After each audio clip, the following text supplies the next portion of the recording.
तो आपके मन में ये होता है।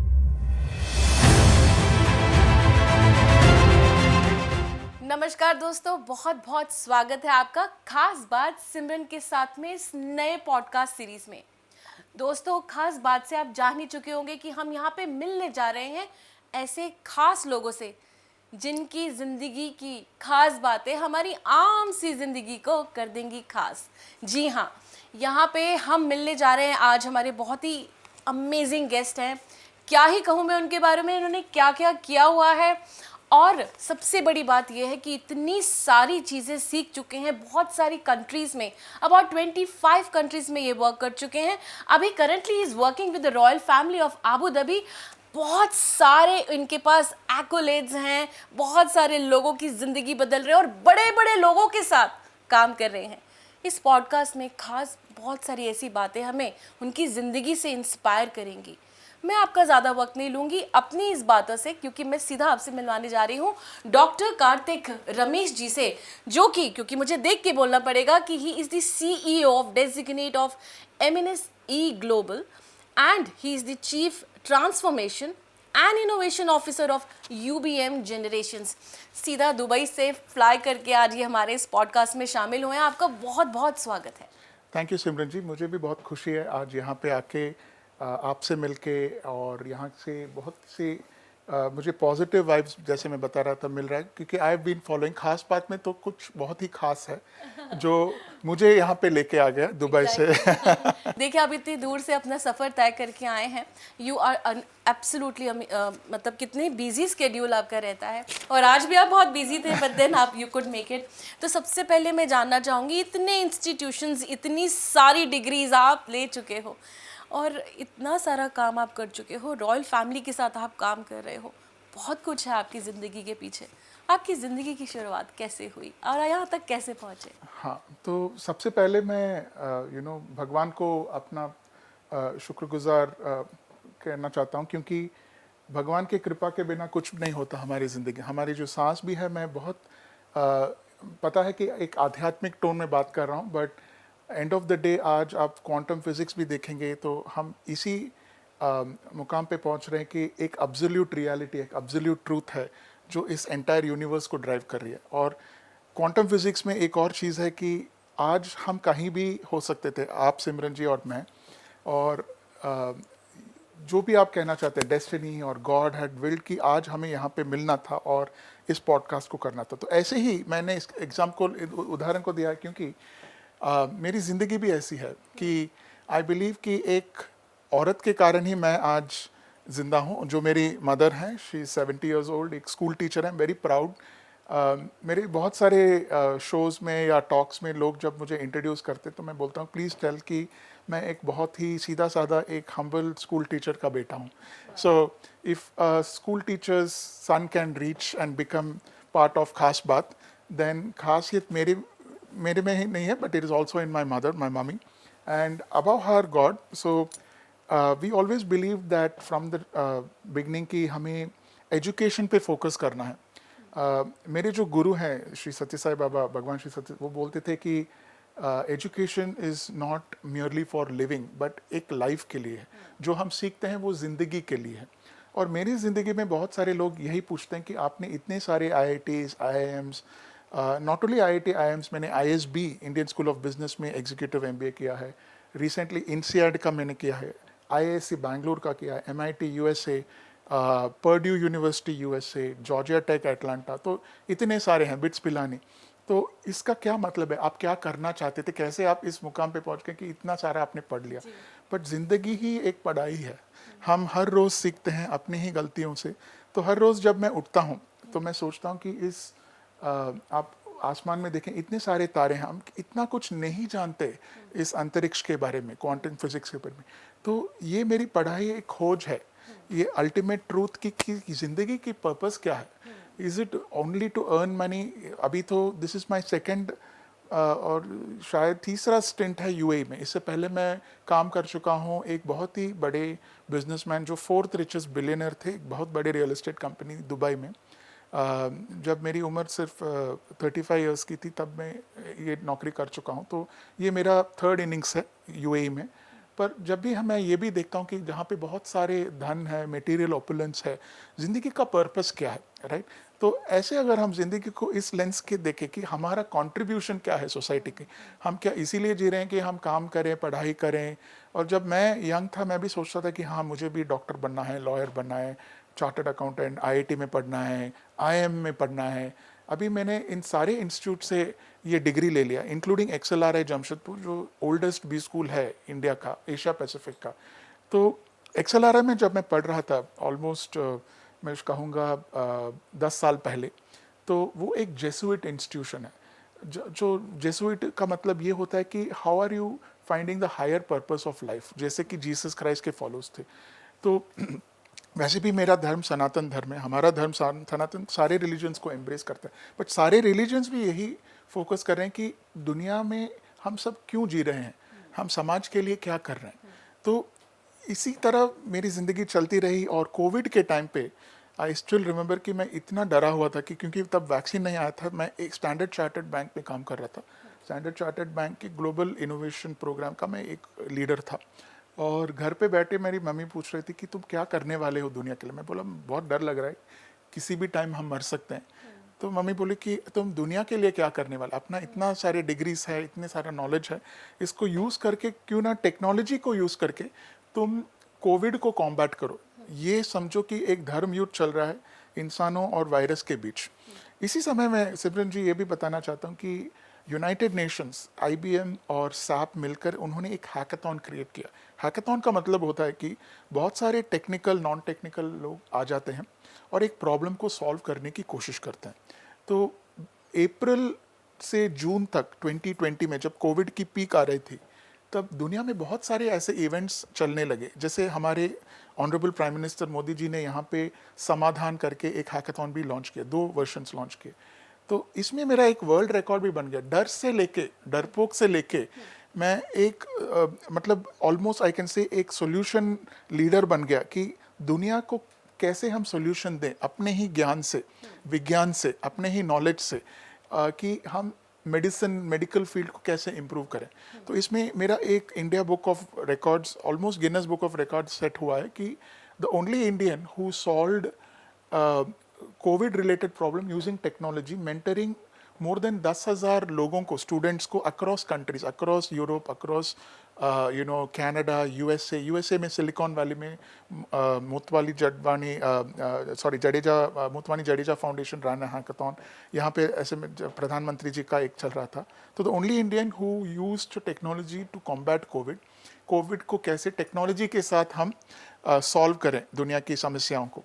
तो ये सब मेरी इसलिए मैं बोल रहा हूँ, समराइज़ करना है आपके पहले क्वेश्चन का आंसर कि कैसे हम अपने आप को यूज़फुल बनाएं सोसाइटी के लिए। So education is for life, जैसे मेरे गुरुजी ने बोला था कि हम ज़िंदगी को कैसे, अपने ही ज़िंदगी के नहीं, दूसरों की ज़िंदगी को कैसे हम इम्प्रूव करें। और सबसे बड़ी बात यह है, आज मैं आपको बता रहा था कि बहुत सारे गुरु लोग जो स्पिरिचुअल लीडर्स हैं, आध्यात्मिक लीडर्स हैं, उनका भी मैं गाइड हूँ, एडवाइज़र हूँ, जैसे आर्ट ऑफ लिविंग, इस्कॉन। तो उनको जब मैं मिलता हूँ तो उन्होंने ये डिकोड कर दिया कि ज़िंदगी का पर्पस क्या है।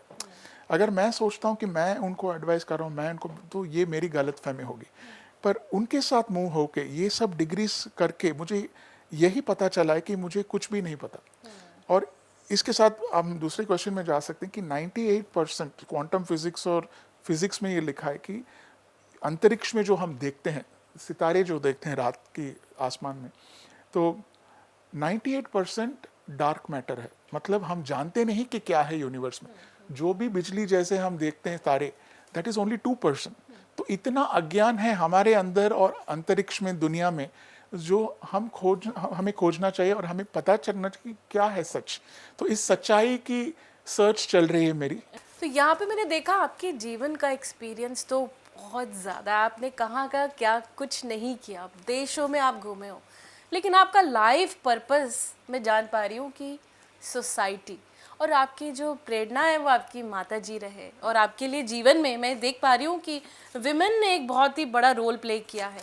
अब यहाँ पे हमारे दर्शकों को हम ये बताना चाहते हैं, क्योंकि हमारी यहाँ दिल से दिल की बात चल रही है, तो हम ये चाहते हैं कि दर्शकों के दिल तक हम पहुँच पाएँ। तो जो आपकी इंस्पिरेशन है आपकी माँ है, पर आप सोसाइटी में विमेन के लिए क्या कर रहे हैं? हाँ, तो बहुत एक अच्छी सवाल है। और मैं कहना चाहता हूँ कि दुनिया चल रही है औरतों के कारण। हम सबका जन्म भी होता है माताओं से, और हमें पाल पोस के बड़ा कर रहे हैं हमारे माता जी, या माता जी जैसे जो भी पर्सनालिटीज़ हमारे लाइफ में आते हैं, जैसे सिस्टर्स, स्पाउसेस। तो इनके बिना ज़िंदगी, एक अंग्रेजी में कहावत है, there is a woman behind a successful man, right. तो ये बहुत ही सच्ची बात है। तो हम इतिहास को देखें, और मेरा एक पीएचडी अभी चल रहा है, जो मैं आपको बता रहा था कि my fifth PhD is going on from bits Pilani, जो मैंने कोविड के टाइम स्टार्ट किया था। तो कोविड के टाइम एक तरफ मैंने ये हैकाथॉन किया, दूसरी तरफ मैंने सोचा कि सोसाइटी और वुमेन के लिए मैं क्या करने वाला हूँ। तो कश्मीर को लेके मैंने एक स्टडी किया, जहाँ पे एक बहुत ही फेमस पोएटस थी, उनका नाम था लाल देद। आज भी कश्मीर के हर घर में अगर आप जाएंगे, नॉट ओनली कश्मीर पंडित, मुसलमानों के घर पे भी अगर जाके पूछेंगे लाल देद के बारे में, सब बहुत क्या रेस्पेक्ट या गर्व के साथ बात करेंगे। अच्छा, लाल देद, उनकी जो कविताएं थी, ये जिंदगी के जो रहस्य थे उनके बारे में थे।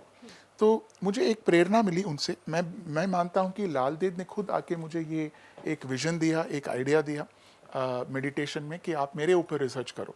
और ये एक ऐसी मतलब धर्म पत्नी थी जो रोज़ सुबह खाना पकाती थी, और फिर जो भी घर के काम थे करके नदी के पास जाके बैठ जाती थी, और ऐसे अंतरिक्ष में आसमान को देख के, पर्वतों को देख के कविता लिखती थी। उनके कविताओं में मेरा अभी रिसर्च चल रहा है, जहाँ मैंने पता किया है कि क्वांटम फिजिक्स का फंडामेंटल चीज़ ये है कि जो भी हम देख रहे हैं इस इंटरव्यू में, ये माइक हो या एटम्स हो, ये बॉटल हो, ये नाइदर एक पार्टिकल है नॉर एनर्जी है। कभी आप उसको पार्टिकल देखेंगे, वो वेव जैसे एनर्जी जैसे बिहेव करेगा। अगर आप इस बॉटल को देखेंगे, आप एनर्जी हो, तो it will behave like a particle. तो इसके बाद पीछे बहुत बड़ा क्वांटम साइंस है। पर इनके जो प्रिंसिपल्स हैं, मैंने अपने रिसर्च से डिस्कवर किया कि Lal Ded was possibly one of the first quantum physicist of the world. इनका जन्म आइजैक न्यूटन, अल्बर्ट आइंस्टाइन से पहले हुआ था, गैलीलियो, इन सब से पहले हुआ था। कैसे कश्मीर में बैठी एक औरत जो घर की कामकाज कर रही है, कविताएं लिख रही है, उनको कैसे ये सब पता कि सोलार सिस्टम में सूरज सेंटर में है और सारे ग्रह मतलब ऑर्बिट में चल रहे हैं, तो कैसे उनको ये सब पता था। तो कहीं पे हम ये भूल चुके हैं the greatness of women in our culture. तो मेरी अटेम्प्ट ये है to not only I am talking about feminism और the power of women liberation, but कैसे हम वी गेट इंस्पायर्ड। मेरी जिंदगी की सबसे बड़ी इंस्पिरेशन फ्रॉम लिटरेचर इज लाल देद। उन्हीं की तरह आफ्टर 4 सेंचुरीज, 500 साल बाद में अक्का महादेवी करके कर्नाटका में उन्हीं के जैसे एक औरत की जन्म हुआ था, जो ऐसे ही कविताएं लिखती थी। दोनों शिव भक्त थे। और जब शिव भक्त की बात करते हैं, ये नहीं कि हम सनातन धर्म की बात कर रहे हैं, पर ये बोलते हैं कि जैसे मैटर और एनर्जी, शिव होता है मैटर, शिव जी होते हैं मैटर, और पार्वती माँ जो होती है वो एनर्जी है। तो कैसे ऐसी औरतें जो इतने पुराने ज़माने में थे, ये सब इतने सारे कॉम्प्लेक्स जो मैं आपको भी एक्सप्लेन नहीं कर पा रहा हूँ, इतना सिंपल से उन्होंने 4-5 लाइनों में कैसे एक्सप्लेन कर दिया। तो कहीं पे हमें ये रिमेंबर करना चाहिए कि वुमेन के जो कंट्रीब्यूशन है, वुमेन एम्पावरमेंट जो है, हमें और करना है इस फील्ड में। एंड आज के ज़माने में we are having lot of support, lot of encouragement कि वुमेन कैरियर वुमेन बने। मतलब मैं आपको भी बता रहा था कि खास बात में आप ही खास हैं, you are inspired so many lifes. So we have to do more of this and more for women. ये मेरा ज़िंदगी का एक मकसद है। ऐसा बहुत अच्छा लगता है कि जब आप देखते हैं कि किस तरह से मेन इंस्पायर करते हैं वुमेन को, देखते हैं उनको, बोलते हैं कि अरे आप बहुत अच्छा काम कर रहे हैं। आप ये जानते हैं, हम सभी जानते हैं कि शिव को शिव नहीं, शिव और पार्वती, वो शिव शक्ति बोला जाता है। तो यहाँ पे जब आप बात कर रहे थे, आपने ये भी बताया कि शिव के बारे में लाल देद ने लिखा है, और इस तरह से जिनेवा में भी आप कहीं एक रिसर्च चल रहा है जहाँ पे शिव जी के ऊपर ही रिसर्च वर्क चल रहा है। मैं उसके बारे में खास जानना चाहती मैं एक्चुअली 2 हफ्ते पहले जेनीवा गया था वहाँ काम के सिलसिले में। तो वहाँ पे सर्न करके है, the European centre for nuclear research, तो उसको सर्न बोलते हैं। तो वहाँ पे एक्सपेरिमेंट आज भी चल रहा है कि भगवान वाला एटम कौन सा है, इसको गॉड पार्टिकल बोलते हैं। जब ये सृष्टि नहीं बना था, तो मॉडर्न साइंस में बोलते हैं कि सब एक बिग बैंग की जरिया होता है। जैसे एक बहुत बड़ा पटाखा हुआ था, उसमें से सारी चीज़ें निकली थी। तो उस टाइम पे क्या था और किसके कारण ये बिग बैंग हुआ, आज तक विज्ञान इस समस्या को सॉल्व नहीं कर पाया। पर सर्न में उन्होंने एक ऐसे कंडीशंस क्रिएट किए अंडरग्राउंड में, टनल्स में, और इसमें उन्होंने ऐसे कंडीशन सिमुलेट किए जैसे बिग बैंग के टाइम में था, अपने ही पृथ्वी के नीचे। और शायद 20-25 किलोमीटर दूरी वाली एक टनल थी, उसमें कंडीशंस हीट और टेम्परेचर का क्रिएट करके उन्होंने ये डिस्कवर किया हिग्स बोसॉन पार्टिकल, इसको गॉड पार्टिकल बोलते हैं।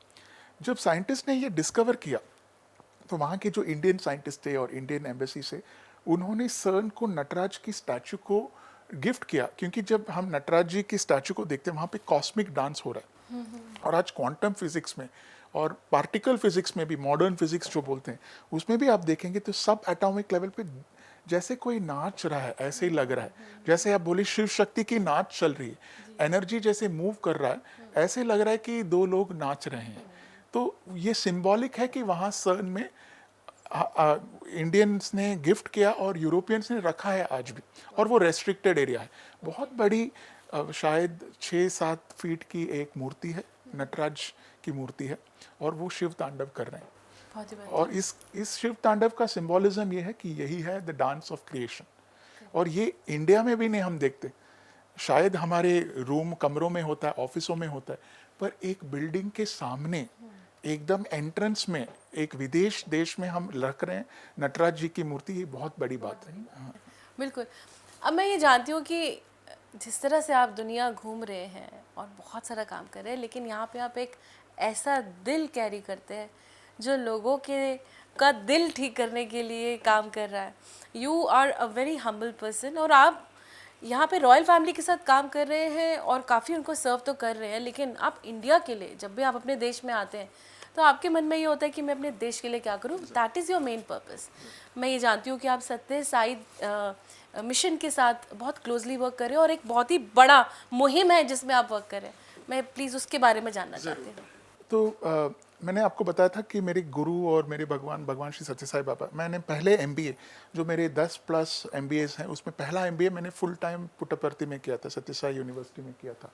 और वहाँ पे ये करके हमें ये सिखाया गया वो गुरुकुल सिस्टम जैसा एक सिस्टम है जहाँ पे हम सब मॉडर्न जो चीज़ें हैं वो पढ़ते हैं, बट हमारी परंपरा से कैसे उन लर्निंग्स को हम जोड़ पाते हैं, यही वो फोकस था। तो बिगिनिंग से 20 साल से ये मुकाम रहा है कि कैसे हम अपने संस्कृति को, अपने देश की महिमा को कैसे बढ़ाएं। तो जब आप सही बोले कि जब मैं नॉट ओनली मिडल ईस्ट, इससे पहले मैं US में था, न्यूयॉर्क में सेटल्ड में, तब मैं ग्रीन कार्ड छोड़ के भारत देश को सर्व करने के लिए 15 साल पहले आ गया। तो मुझे अपने 90 साल में भी US ग्रीन कार्ड मिल गया था। बट कहीं पे ये देशभक्ति की ये जागृति शायद मेरे दादाजी के कारण, जो दोनों दादाजी, एक नाना जी और दादाजी दोनों आर्मी में थे, शायद उनके खून के ये इम्पैक्ट है कि मैं भी देश के लिए कुछ करूं। और अभी आपने दिल की बात कही, तो लास्ट ईयर तक मैं एक बहुत बड़ी प्राइवेट इक्विटी कंपनी के हेल्थ केयर डिवीजन में ग्लोबल इनोवेशन हेड था। और जब मेरा असाइनमेंट 3 साल का असाइनमेंट कंप्लीट हो गया, मैं सोच रहा था कि क्या करना है, तब मेरी मुलाकात एक बहुत बड़े सर्जन से हुई जो सत्य साई के मिशन में सर्व कर रहे थे, और उनका नाम मैं मेंशन करना चाहता हूँ उनके परमिशन के साथ, डॉक्टर CS हिरेमत। तो उन्होंने मुझे ये समझाया कि इंडिया, हम बोलते हैं, is the capital for wealth, for IT, for semiconductor, for research science, but Kartik तुम जानते हो कि India is also the number 1 for heart disease.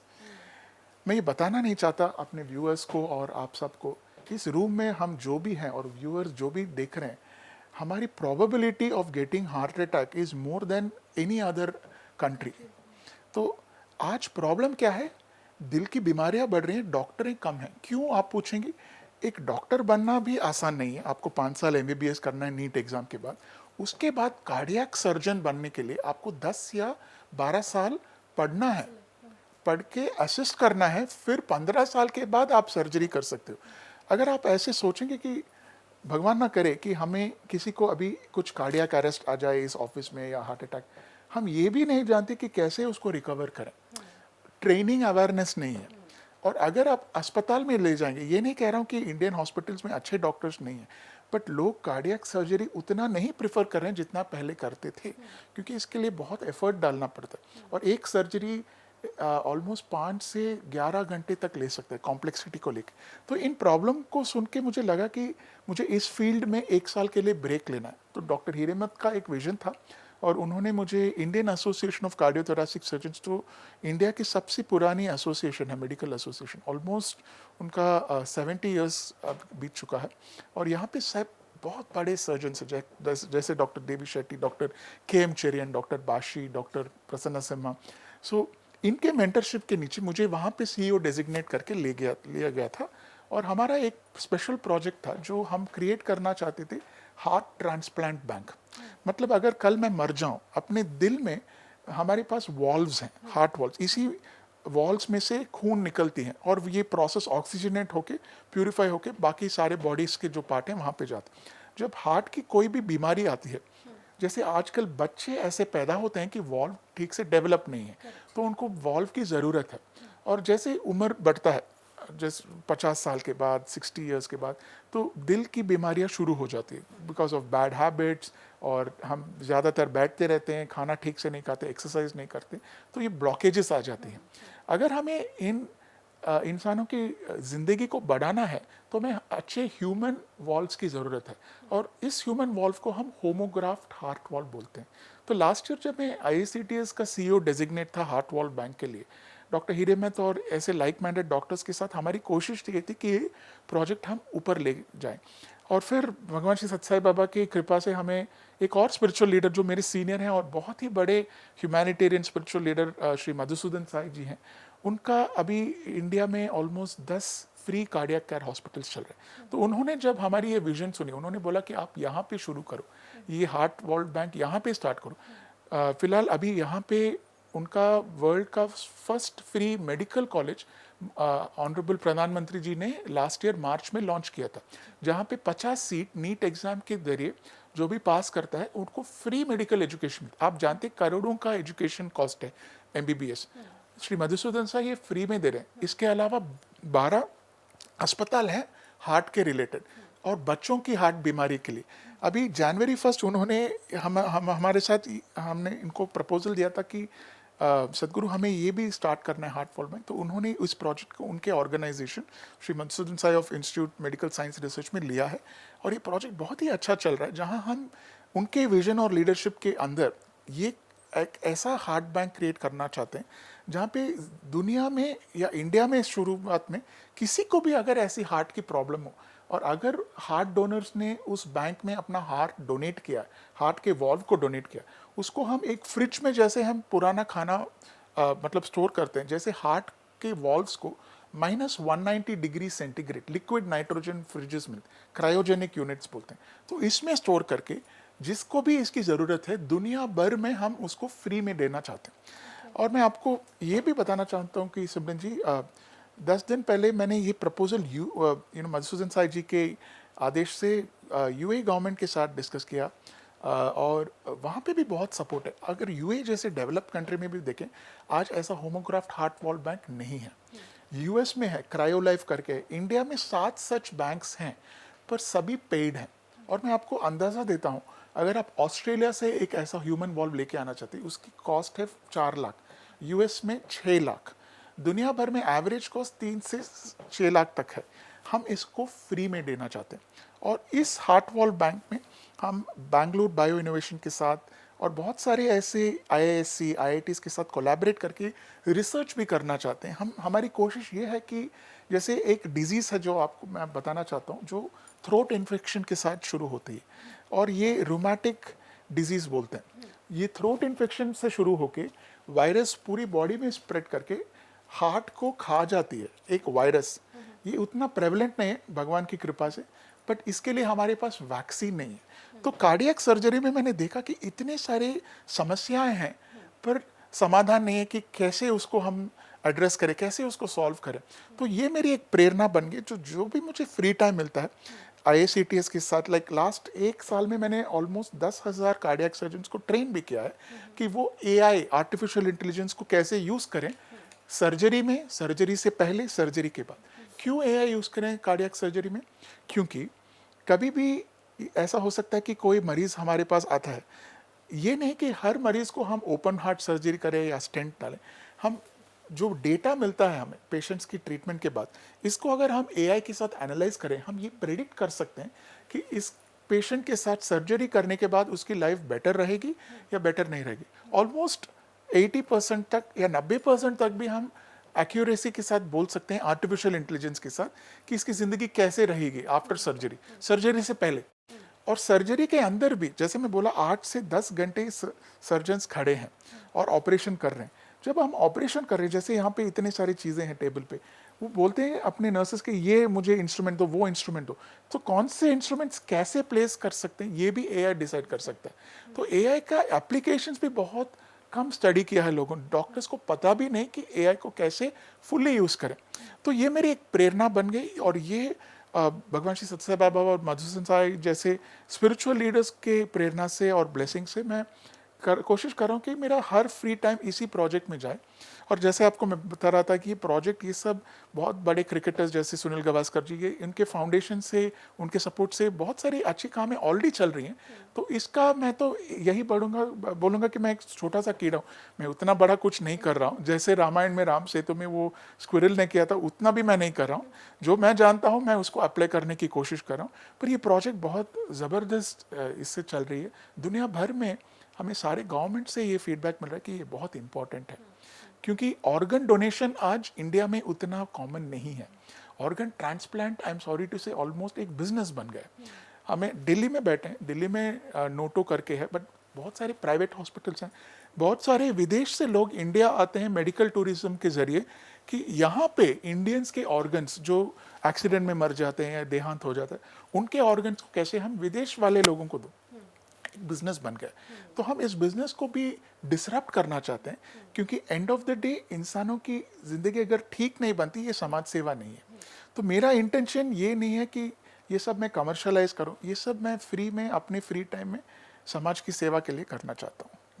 आप बहुत ही हम्बल इंसान हैं जब आप ये कहते हैं अपने लिए कि मैं तो बहुत ही छोटा सा काम कर रहा हूँ, लेकिन मैं ये देख पा रही हूँ कि आप बहुत कुछ कर रहे हैं सोसाइटी के लिए। आप देश के एक कोने में, आप किसी और देश में बैठे हैं, you are also serving a royal family, लेकिन कहीं आपके दिल में आपका देश बसा है और आप वापस आके अपने देश के लिए और इतने बड़े लीडर्स के साथ काम करते हैं। तो अभी हाल ही में आपको हमारे प्रधानमंत्री जी से भी एक रिकग्निशन भी मिला। तो बहुत कुछ आप सोसाइटी के लिए कर रहे हैं और देखा भी जा रहा है। चलते हुए मैं ये जानना चाहती हूँ कि आप अभी ये तो कर ही रहे हैं, आप विमेन के लिए भी सोचते हैं, आपने इतना बड़ा एक हार्ट के लिए भी इतना बड़ा मिशन यूज़ किया। नाउ व्हाट नेक्स्ट, आपके लिए फ्यूचर में और क्या क्या है दिमाग में? बिकॉज आई एम श्योर कुछ तो अच्छा चल ही रहा होगा। तो एक ही चीज़ है कि मुझे और एक अच्छा और बेहतर इंसान बनना है। हम सबका एक ही मकसद रहना चाहिए कि जैसे सॉफ्टवेयर या हार्डवेयर या हमारे घर में जो वॉशिंग मशीन या जो भी मोबाइल फ़ोन को ले लेते हैं, तो मोबाइल फ़ोन को जो हम अपडेट वर्जन करते, अपग्रेड करते थे, iPhone 16, तो Kartik Ramesh 16.0 should be better than Kartik Ramesh 15.0। यही मेरी मुकाम है। तो हम सब ट्रांसफॉर्म हो रहे हैं। ये नहीं कि मैं इतने छोटे छोटे काम कर रहा हूँ और मैं बहुत बड़ा मेरे से जब दुनिया में हम जाते, जब इतने सारे विश्वविद्यालय में पढ़ता हूँ, मैं देखता हूँ कि यंगर जनरेशन के साथ मुझे पढ़ने का मौका मिलता है। जब मैं ये डिग्रीज करता हूँ, लोग को पूछते हैं क्यों, उनसे मैं सीखता हूँ। तो मेरी कोशिश यही है कि कल की गलतियाँ को भूल के मैं आज की सही तरह के जैसे जीवन जीना, ये कैसे सीख पाऊँ। दूसरी चीज़, अगर आप किसी को हेल्प नहीं कर सकते, किसी को हार्म मत कीजिए। तो यही मुकाम है। और जैसे मैं बोल रहा हूँ कि बहुत कुछ है करने में, मैं सिर्फ हेल्थ केयर में कर रहा हूँ। अभी हमारे 1-2 और प्रोजेक्ट्स शुरू होने वाले डी एडिक्शन के कारण। आज आप देखेंगे तो इतना अब्यूज़ है, सब्सटेंस अब्यूज़ है कॉलेजेस में, स्कूल्स में भी। तो कैसे हम बच्चों को एजुकेट कर सकते हैं। और सबसे बड़ी बात यह है कि मैं अपने हमारे जो देश है, अपने हम माननीय प्रधानमंत्री जी की बात कही थी, तो 2 साल पहले यही दिल्ली में उन्होंने प्रगति मैदान में 5G का लॉन्च किया था। वो बहुत फॉरवर्ड लुकिंग वर्ल्ड लीडर हैं और मैं बहुत बड़ा फ़ैन हूँ मोदी जी का। तो उस टाइम पे भी उन्होंने ये देखा कि 5G के साथ आप कैसे ज़िंदगी को बदल सकते हैं, एजुकेशन में कैसे रिमोट विलेजेस में आप एजुकेशन को ले जा सकते हैं। तो हमने एक छोटा सा डेमो उनके लिए और श्री मुकेश अंबानी के लिए बनाया था जियो स्टॉल में।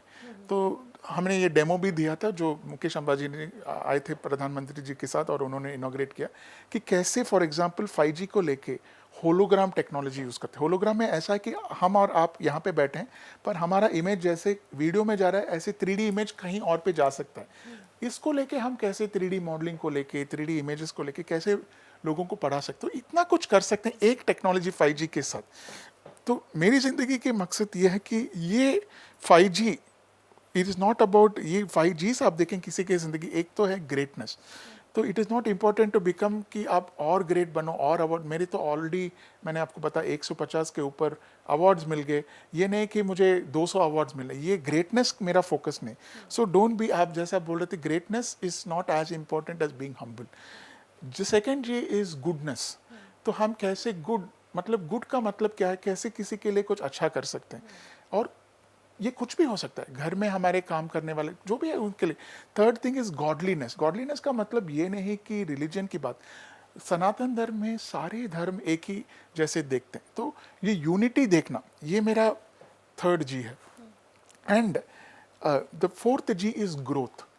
कैसे मैं अपने आप को और दूसरों को बढ़ने की ये प्रेरणा दूं, और कमियों नहीं बढ़ना चाहिए, उनकी ज्ञान बढ़ना चाहिए, उनका जो मटेरियल स्टेटस है वो बढ़ना चाहिए, और जो अच्छे काम करते हैं ये बढ़ना चाहिए।